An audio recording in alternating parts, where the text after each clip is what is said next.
নমস্কার। এসআইআর এর চূড়ান্ত তালিকা আগামীকাল 28শে ফেব্রুয়ারি প্রকাশিত হবে। এই তালিকায় আপনার নাম থাকবে কিনা আপনি কিভাবে বুঝবেন? এবং এই তালিকায় কিন্তু নাম থাকবে, তার সাথে পাশে একটি লেখা থাকবে যার বিষয়ে আপনাদেরকে অবশ্যই জানতে হবে। হয়তো সকলেরই নাম থাকবে, কিন্তু তার পাশে কিছু জিনিস লেখা থাকবে, তার বিষয়ে আপনাদেরকে অবশ্যই আজকের ভিডিওতে আমি জানিয়ে দেব। এবং 28শে ফেব্রুয়ারি যে চূড়ান্ত এসআইআর তালিকা প্রকাশিত হবে সেখানে আপনার নাম থাকবে কিনা আজকের ভিডিওটি দেখুন, আপনি তাহলেই বুঝে যাবেন। এবং আপনার নাম থাকলেও সেখানে কি করতে হবে আপনাদেরকে সেটাও আমি বলে দেবো আপনাদেরকে। আর অবশ্যই এরকম ভিডিও পাওয়ার জন্য বেঙ্গল সার্চ ইউটিউব চ্যানেলকে সাবস্ক্রাইব করে পাশে রাখা বেল নোটিফিকেশনটি অলে প্রেস করে দেবেন। ফেসবুক থেকে দেখলে পেজটিকে অবশ্যই ফলো দিয়ে রাখবেন।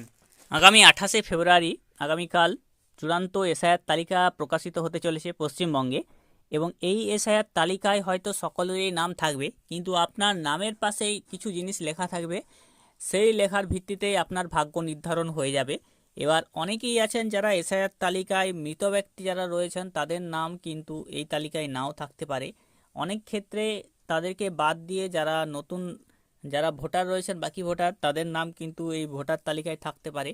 সেক্ষেত্রে আপনাকে জানতে হবে কিভাবে আপনি কি দেখবেন। তো আগামীকাল যে এসআইআর তালিকা প্রকাশিত হবে তা নিয়ে বৃহস্পতিবার একাধিক তথ্য দিয়েছেন রাজ্যের মুখ্য নির্বাচনী আধিকারিক মনোজ আগরওয়াল। জানালেন চূড়ান্ত তালিকায় সকলেরই নাম থাকবে, এমনকি যাদের নাম ওঠার বিষয়টি বিচারাধীন অর্থাৎ নথি যাচাই হয়নি বা তথ্য মেলেনি তাদের নামও থাকবে চূড়ান্ত তালিকায়। অর্থাৎ এখানে তিনি বলেই দিয়েছেন যে এসআইআর এর চূড়ান্ত তালিকায় কিন্তু সকল ভোটারের নাম থাকবে। এবার এই সকল ভোটারের নাম থাকার কারণ হচ্ছে যাদের ক্ষেত্রে নো ম্যাপিং ছিল এবং যাদের ক্ষেত্রে লজিক্যাল ডিসক্রিপেন্সি এসেছে, অর্থাৎ নামের ভুল, টাইটেলের ভুল বা কোনো ক্ষেত্রে ভুল রয়েছে, তাদের নামও কিন্তু এই তালিকায় থাকবে, চূড়ান্ত তালিকায় তাদের নাম থাকবে। তবে পাশে লেখা থাকবে যোগ্য, বিচারাধীন ও বাতিল, এই তিনটি কথা। এবার এই যোগ্য, বিচারাধীন এবং বাতিল কথা, এই তিনটি কথা কাদের জন্য লেখা থাকবে, যা দেখে আপনি বুঝতে পারবেন চূড়ান্ত ভোটার তালিকায় আপনার অবস্থানটা ঠিক কী রয়েছে। এদিন মুখ্য নির্বাচনী আধিকারিক মনোজ আগরওয়াল এই বিষয়ে বিস্তারিত জানিয়েছেন। তিনি জানিয়েছেন চূড়ান্ত তালিকা প্রকাশের পর ধাপে ধাপে সাপ্লিমেন্টারি বা অতিরিক্ত ভোটার তালিকা প্রকাশ করবে নির্বাচন কমিশন। এই চূড়ান্ত তালিকায় বলা হয়েছে সকলেরই নাম থাকবে, কিন্তু তার পাশে লেখা থাকবে তিনটি কথা, যোগ্য, বিচারাধীন এবং বাতিল। এবং পরবর্তীকালে এই যোগ্য, বিচারাধীন এবং যোগ্যদের বাদ দিয়ে বিচারাধীন এবং বাতিল ব্যক্তিদের সাপ্লিমেন্টারি বা অতিরিক্ত তালিকা প্রকাশ করবে, যাদের ক্ষেত্রে কমিশন কোনো খুঁত খুঁজে পাবে না বা কোনো সমস্যা খুঁজে পাবে না, তাদের নাম পরবর্তীতে ধাপে ধাপে প্রকাশ করা হবে। তো তাহলে চূড়ান্ত ভোটার তালিকা তৈরি হবে কিভাবে? কমিশন সূত্রে খবর, 28 তারিখ পর্যন্ত যে নামগুলি চূড়ান্তভাবে পাওয়া যাবে তাদের যোগ্য ভোটার হিসেবে ধরা হবে। অর্থাৎ যাদের কোনো সমস্যা ছিল না, যাদের নো ম্যাপিং ছিল না, যাদের কোনো লজিক্যাল ডিসক্রিপেন্সি ছিল না, যাদের শুনানি নোটিশে আসেনি, তাদের নামগুলি অবশ্যই যোগ্য ভোটার হিসেবে ধরা হবে। তালিকায় তাদের নামের পাশে কিচ্ছু লেখা থাকবে না। যে তালিকাটা দেওয়া হবে সেখানে তাদের নামের পাশে কিচ্ছু লেখা থাকবে না। তাতেই বোঝা যাবে তাদের নাম চূড়ান্ত এবং ভোটদানের অধিকারী, অর্থাৎ তারা ভোট দিতে পারবেন এবং তারা এই চূড়ান্ত তালিকায় থাকবেন। আর যে সমস্ত ভোটারের নাম যাচাই এবং নিষ্পত্তির জন্য বিচারাধীন, তাদের নামের পাশে লেখা থাকবে অ্যাডজুডিকেশন বা বিচারাধীন। অ্যাডজুডিকেশন বা বিচারাধীন অর্থাৎ তিনি কিন্তু এখনও ভোটার কিনা সেটা কমিশনের নজরে তিনি বিচারাধীন রয়েছেন বা অ্যাডজুডিকেশন রয়েছেন। এই সব ব্যক্তিরা কিন্তু পুরোপুরি সাপ্লিমেন্টারি চার্জশিটে যদি সাপ্লিমেন্টারি ভোটার লিস্টে যদি নাম না ওঠে তাহলে তিনি ভোট দিতে পারবেন না। এখনও পর্যন্ত সেই সংখ্যাটা 60 লক্ষের কিছু বেশি। অর্থাৎ এই যে বিচারাধীন ব্যক্তি বা বিচারাধীন যেগুলো বলা হচ্ছে তাদের সংখ্যা কিন্তু 60 লক্ষেরও বেশি। সবটাই থাকবে চূড়ান্ত তালিকায়। পরবর্তী তাদের বিষয়টি নিষ্পত্তি হলে সাপ্লিমেন্টারি তালিকায় যোগ্য ভোটার হিসেবে নাম তোলা হবে। অর্থাৎ এখানে কমিশন বলেই দিয়েছে 28 তারিখ সকলের নাম থাকবে, কিন্তু যারা যোগ্য তাদের নামে কিছু লেখা থাকবে না। যারা অযোগ্য বা বিচারাধীন তাদের পরবর্তীতে বিচার করে দেখা হবে যে ব্যক্তিটি আসলেই ওই ভোটার কিনা, এবং তাহলে সাপ্লিমেন্টারি তালিকায় যোগ্য ভোটার হিসেবে নাম তোলা হবে। চূড়ান্ত তালিকা থেকে যাদের নাম বাদ পড়বে তাদের নামের পাশে লেখা থাকবে বাতিল বা ডিলিটেড।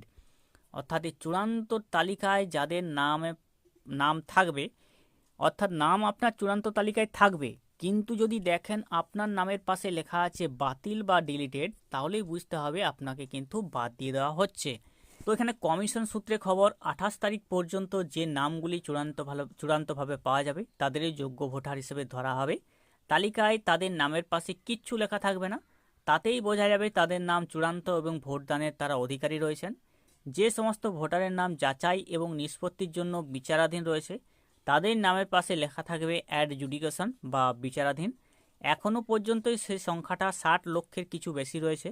চূড়ান্ত তালিকা থেকে যাদের নাম বাদ পড়বে তাদের নামের পাশে লেখা থাকবে বাতিল বা ডিলিটেড। অর্থাৎ এই তিনটি কথা কিন্তু